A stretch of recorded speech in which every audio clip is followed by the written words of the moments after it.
The Syrians right now are trying to act like this attack was never going to happen, that these ships were never going to come up here and start launching cruise missiles at Syria.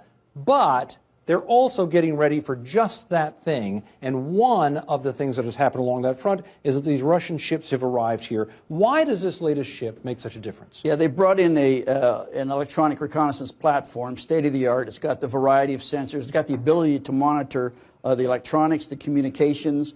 It has its own radar, its own sonar. So it's got a really good capability to track the U.S. vessels as they move around the Mediterranean. It also has a capability to monitor and warn of the launch. So this could be happening, in fact, hundreds of miles offshore here, and this Russian ship could know the moment a cruise missile left. What does it do with that information? Well, not only when the cruise missile leaves, it might also know as they run up to the launch. So they got hours possibly of warning time. 1 or 2 hours. So they could let the Syrians know that far ahead of time. And you have to assume that they've set up some sort of an early warning net with the Syrians. So that information is going to go right to Syrian Air Defense Headquarters in Damascus. Well, let's talk about cruise missiles for a minute here. Cruise missiles are extraordinary weapons. They're very reliable. They have pinpoint accuracy. They can carry 1,000-pound warheads. And we might be talking about 100, 200, 300 of them being launched. Against that kind of power, what difference does it make if Syria knows 1 or 2 hours ahead of time? Well, not only do they know 1 or 2 hours ahead of time of the launch, they will have had 10 days in which to prepare for this. So what they're doing right now is moving things out of where we think they are,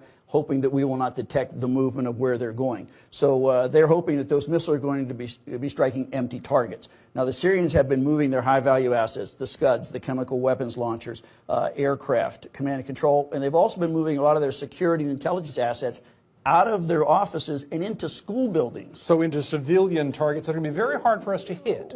Politically, you can't. Yes, very difficult to take a risk on. But let's get back to the issue of the intelligence coming out of here. We know that the Syrian government does not want to give a lot of information out. We know that there are insurgent groups out there, but the insurgent groups aren't just one group. They are dozens or maybe hundreds, including some terrorist groups. In that environment, as each day passes, in these terms, how can we rely on any of that? Yeah, as all this information floods in, you have to vet and determine which is valid. And it's very difficult because a lot of these insurgent groups, these fighters, have an interest in us striking particular targets. So they're going to make that target sound like it's hiding a high-value asset. So we can put a weapon on it. And all of that, Jake, is what is complicating this process, because ultimately, if a missile launches, it has to land somewhere, and that means picking a target in this changing and difficult environment.